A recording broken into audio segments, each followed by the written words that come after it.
gusto nga kamo madaot, maraot, or sudlon kamo sa tao nga dili maupay ang mga una-una. Asya ito ang importante ang the law is the standard between right and wrong. Kung waray balaod ni hatag ng Ginoo, dili kita maaram kung ano ang sala. Dili kita maaram kung ano ang maupay. Ito nga ang una nga sugo nga gihatag sa Ginoo sa ato anang gisiring. Basa kamo mga pamugtuan. Genesis kapitulo 2, 20, Exodus kapitulo 20, versikulo 3, ang una puto 17 ni nga makita o mabasa sa Biblia. Ang una nga sugo anong gisiring sa Dios? Basa kamo. Ayaw ka mo pagsimba, Lain ni Dios, labot. Anong gisiring ng Ginoo? Dili kuno kita pasimbahon ang iba nga mga Diyos. Ano ang sirigida? Diyos. So, ito nga Diyos, dili gud ito Diyos. Pareho ba sa truck? Dili gud truck. Parang uyab-uyab, dili ito uyab. Uyab-uyab lang. So, dili kita pasimbahon og lain nga mga itiknot nato niha. Dapat ang atong mula simbahon ang Ginoo nga naghimo sa langit ug tuna. Walay na iba nga Dios nga ato dapat simbahon. Ikaduha, nasugo sa Ginoo. Basa kamo. ayaw ka mo paghimo para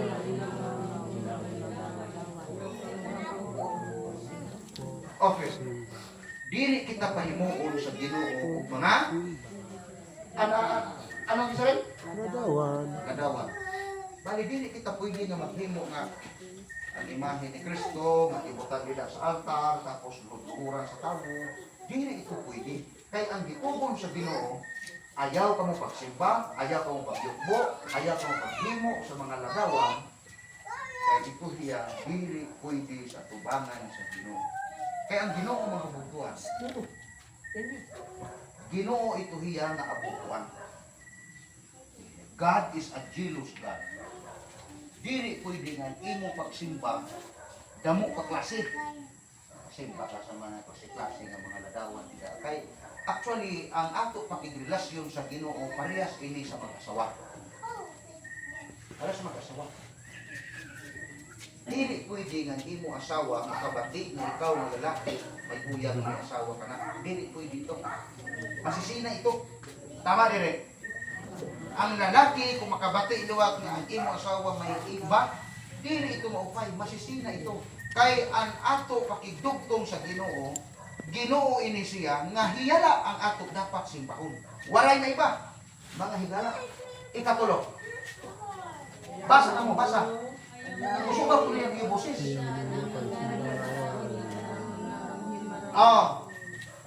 Ayaw pagamita ang ngaran ni Yuba sa maraot nga panoy. So dili kita mag-intremis sa ngaran. Magtawag na ni kita sa Ginoo, ang umot mo nga ito pagtawag. Dili pwede nga mag-intremis kita o magyaga-yaga sa paggamit sa ngaran sa Ginoo. May ada maglakaw. Makatamak og tahi mo sila Isus, may Maria Isus. Yapil lang Ginoo. Ayaw yapil lang Ginoo kay ikaw man ito lang nakatamak di man Ginoo. Tapos yapil lang. So ang Ginoo siya ang paggamit nato sa iyang ngaran dapat maupay nga panuyo ng kabutuan. Buwas nga gabi ato ini pagkatman ha, versikulo 8. Basa kamo, ikaw pat nasugo.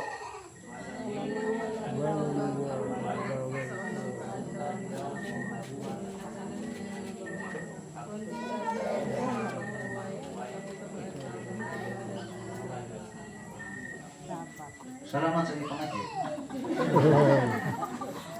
So, ang kulang na lang, Amen. Nagsiring ang Biblia, tumana niyo ang adlaw ay parahuay. Buwas na gabi, Merkulis buwas ano? Ato ini pagkatlas. Ano ini nga adlaw ay parahuay? Og nagsiring liwat inyo, sa unong kaadlaw yung pagbuhat hangatanan nimo maburuhaton kundi adlaw yung pagpahuway at ikapito. Itiknog na to ang number ha? Pulong unong kaadlaw na maghimo kita trabaho ug may ada ikapito ka adlaw nga ikhalag niyo mga Ginoo. Adlaw. Ug nambir ang gisgutan sa Bible ha.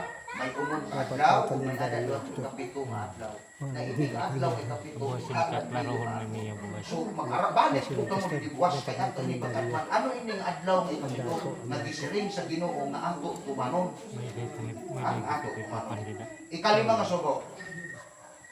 Basa. Tawaran ninyo ang amay, ninyo ang amay. Okay. Ignot ha? Mga anak na may adak pa kamo dili kag mga nanay. Waray ginikanan nga perpekto ha? Waray. Kung ano man ito nga iyo ginikanan, tahura gud ito niyo ang iyo amay o ang iyo tiroy. Kay dili kita malimugso, dili nakalimutan kung maray ka, gamitan at makasubo na yan. Kay ang mga ginikanan ngani na may sakit na yung pababayan na sa mga anak. Ano man nagiging man yun? Hindi naman nagbili-bili. Nagiging ko. Hindi mo may itang ito siguro. Naito. Ang ginagawa. May ada, lungig. Ikaw, kanina naman ito. Yan. Tahurong ko na to. Tahuro na to ang ato amay o ang ato meron para maghalaba ang atong kinabuhi. Tahurong. Wala ka mahatagi o bahin sa senior citizen, tahurong na to. Kay itong hirang ato mga kag-anak, kinahanglan na ko hirang atamano. Tama din eh. Tama. Kamu mga anak nga ani na ito. Paniguro gud kamo nga makahuman. Kay aside nga makahuman kamo og makatrabaho ang iyo misyon sa iyo kinabuhi ang pag-ataman sa iyo anak. Atamanan niyo kutob sa iyo mahimo nga dili magreklamo. May mga anak nga mag-ihi ng ira kag anak kay di ang usa man yan ni ang waray sa angong ngani. Ano ba? Nakalimot na sa iyang ngaran kay siring niya na ha? Nanay na ba? Ulyanin na. Ang pamana niyo ayaw ko Ulyanin na. kay hangbog te pa kamo nga mga anak.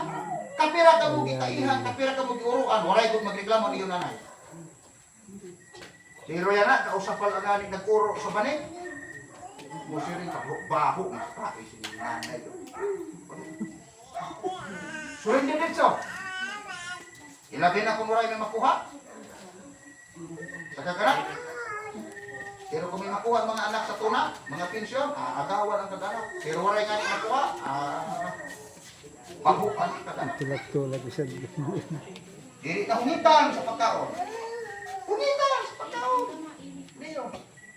Mao na? Kahura niyo ang iyo iroy ug ang iyo amay ug ang iyo iroy. Ikaw unong nasugo. Basa ka mo. Ayaw ka mo, pagpatay, hintaw. Oo. Kaya din yung sugo sa Ginoo, di rin pagraot sa tao. Musta rin, di ba nga, di man kami pastor makatuman dito ng sugo. Paano nga di ka makatuman? Hindi nga yan nga nagtahod ka sa imo kag-anak, di ka nga ito nagtuman. Hindi nga yan nga di ka magpatay sa tao. Di man makurin. Ang pagpatay o ang pagdiri pagpatay. Ang pagpatay.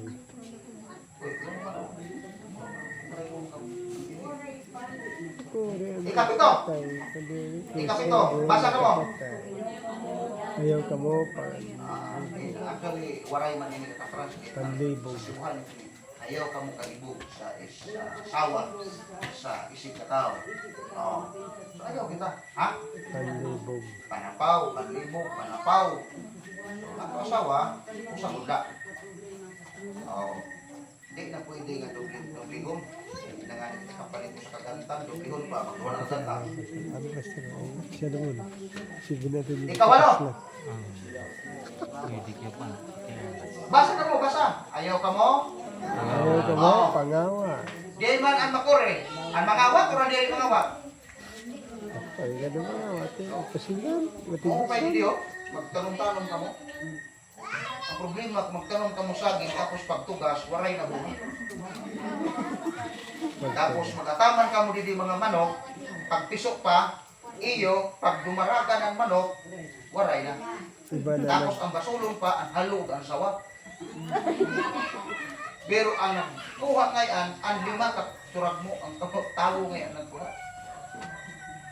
Di ba? Kaya ano nga, kulang tanong din eh. Kaya di pa nga yung magtanong, magsirina, magtanong-tanong, nakawato man, di, timpoy wala tanong. Pero okay ko kung magtanong ako. Ako, motor, last year, ako di-parking sa tool. Grabe ka, abtik mo sa kawatan. Wala ko na kung makabantay. Nagikawat na ako motor. Iba, limas. Takay sa balo. Ako, ano man to ah. Instead magsimba ako, barakay doon, connected ko ako sa police blatter. Sa San Miguel, ako ipadater nga, motor na ako, gikawat. Wala naman. Wala yung luwas. Sa Santol, may aga sa CCTV. CCTV na, pero wala yung alam. Ito. Ay, ganun pa yun. Yes, Ako, Milan. kapitana, kaya Adventist na kapitana. Kita ano dito ang kuwan. Sa barangay hall, anong oras na may naglabay din eh. Ano, di makita. Butang-butang yung CCTV, wala yung man ang gamit ito. Nila. Dito siya, tawag diretso. Araw ka mo kung di na ako motor, na-tris up. Dida na sa may babatmol. Itugo na yan. Imagine, di ka na santol, pultang ko itong gasolina. Isudoy-sudoy, wala na gasolina. Isudoy-sudoy ko sa mga batanaw. Ako pagkamal dito, yung mga batanaw na yun. Pultang ko lang ko ginaw. Sino? Kaulaan nakahibaro, kung hino ito nakawan. Awara mahihaw sa kasimana. Madakpan ang hawak. Ito na. Tuan, kay sira natin yan nga grupo nga pangawat sa mga piso wifi. Uy. Adak ba? Di luwat na piso, kita 16 anyos. Bakwa. Tapos, wala to. Oh. Moto nga, kung ang tao nakaaram pala nga diri pwede mangawat, dapat waray gud unta-butang nga mawara. Ibutang la kung taniyo din ang motor, dili niyo sunod sa balay, dili niyo kabinahan. Pero kay ano nga iyo di kabinahan ng motor, kay ano nga iyo sunod sa balay? Kaya nahadlo ka mo nga. Atong mauna nga importante, makahibaro kita hini, na ini nga pagpangawat, diri ini diya. Nauyo ng Ginoo mga higala. Ikasiyam nga sugo maghatag sa Ginoo. Ayaw ka mo pagsumbongin, buwa, basa ka mo nila. Kontra. Kontra. Iyo. Aniyo. Tao. Isig ka tao. Ayaw ko kita pag-istorya o inharites na buwa-buwa ka, buwa. Ayaw ko, umod ko na nato pero pag-istorya ha. Diri nato permi ang ato istorya pasubrahan o hangin na kusog pa sa yulan ha. Kaya nato istorya magsubra pa sa 350 ka kusog ng hangin. Buabot ko sa hay 500 ang kusog sa hangin. Ayaw kita pagsumbong o buwa kontra sa ato isika. Oh, batong ka mo nila. Tao. Oh, binotbot. Sibol binotbot. Inuwa-buwa. Ayaw kita ito. Ang umod-umod gudla na to. Kung pakianan kita, kung dili kita maaram, dili kita magbato.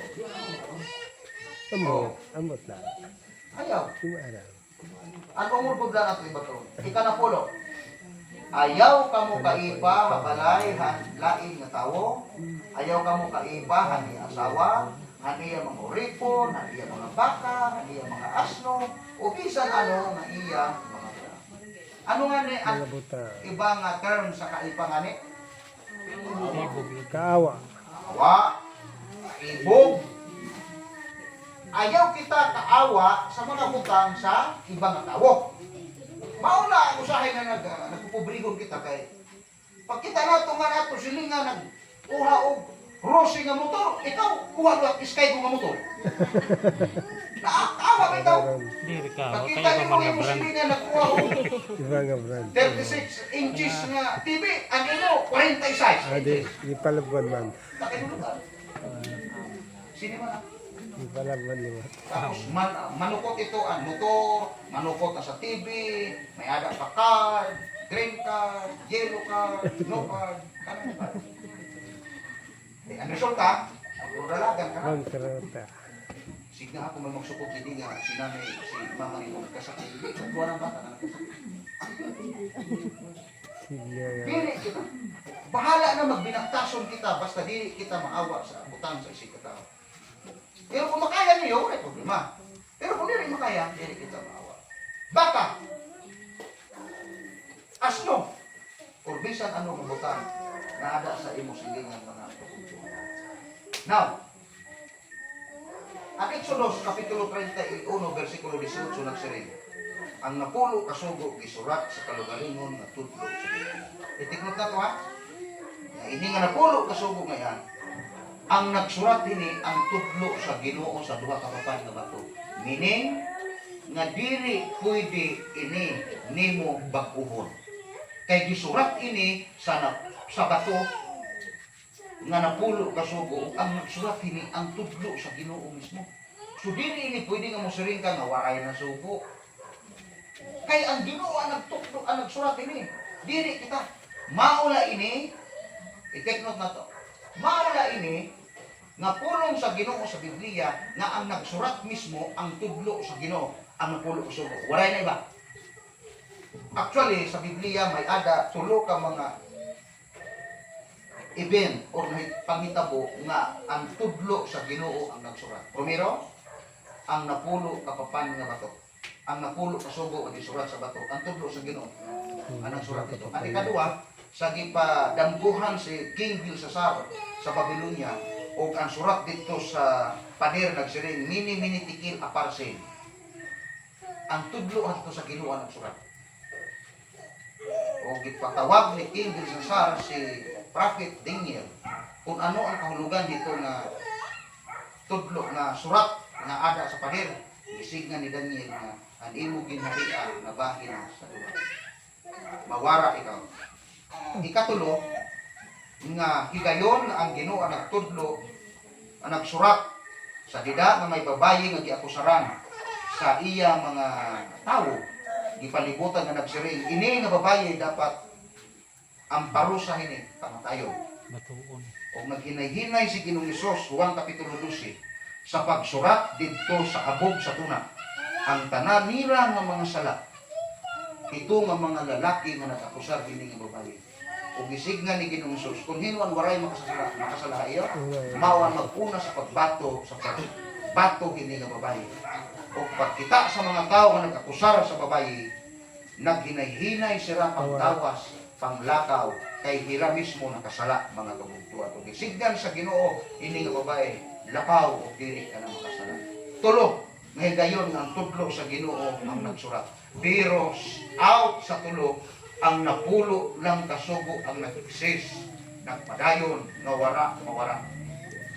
Ang duwa nga event, nawara at ito mga kabungkuhan. Mauna ka-importante ang 10 Commandments sa Ginoo. Dili pwede i-revise sa tawo ang napulo kasugo. Kay waray magsugo ang Ginoo, mautruhon niyo ini. Kung ano ang gisurat sa Ginoo sa papan nga bato sa mga kasuguan, waray bisan hino nga magbago ini kay iniya inukit mismo sa tudlo sa Ginoo mga kabugtuan. Sa bagong tugon, gisamarais ni Ginoong Hesus ang napulo kasugo. Gugma sa Ginoo o gugma sa tao. Kung nagigugma kita sa Ginoo, may ada upat. Kung nagugma kita sa ato si katao, may ada uno. Ang kung nagigugma kita sa Ginoo, dili kita magsimba sa mga iba-iba nga mga Diyos-Diyos. Dili kita maghimo o iba nga mga idols. Dili nato gamiton ang ngaran ni Yuba nga waray na pulos. Tubano na to ang adlaw nga pagpahuway o ang gugma sa tawo. Kung nagigugma kita sa ato si katawo, magtahod ta sa ato mga katanan. Kung nagigugma ta sa ato si katao, diri kita magpatay. Kung nagigugma kita sa ato si katao, diri kita makikilawat. Kung nagigugma kita sa ato si katao, diri kita mangawat. Kung nagigugma kita sa ato si katao, diri kita magbuwa. Kung nagigugma kita sa ato si katao, diri kita maipa sa mga butang sa aton maunsa ni isig katawo mga kabutuan. Waray nagpaaram nga pagsiring ni Ginoong Hesus ang napulo ang kasubuan na bahila sa duwa. Wala nagpaaram na pag magampo ka na nakatumang ka na sa kasubuan. Dire, ang buot ipaaram, imo ini siya ibutang sa imo kinabuhi kung nagigugma ka sa Ginoo. Wala nagpaaram nga kung ikaw nagigugma na sa tao, wala nagpaaram nga imo ini waraon nga unom nga pamaagi sa kasubuan para sa pagigugma sa ato si katawo mga kabutuan. Mateo 5:17 ko to 20 nagsiren. Anong gisiren? Dili ka mo magunahuna nga ako mianhi sa pagbungkag sa kasubuan. Waray ako magkadi sa pagwara o sa pagbungkag kung dili sa pagtuman. Si Ginoong Hesus nagkadi ang kalibutan para sa pagtuman sa kasubuan. Dili sa pagsupak mga kabutuan. Mateo 5:17 versikulo 5:17 hangtod Wala 19. siya magkadi para waraon ang kasubuan mga kabubuan. Nagkadi ang Ginoo para sa pagtuman sa kasubuan. Dili nga wara, dili nga paglusad niya diya kalibutan nga nagsiring siya, waray na sugo. Kaya kung waray na sugo mga kabubuan, pwede na yan kita yan ang mga wa. Kung waray na sugo, pwede na yan kita yung patay. Kung waray na sugo, pwede na yan kita magrurog ng asawa. Pero kay anuman kung magiging kita ito, mo siring ang bala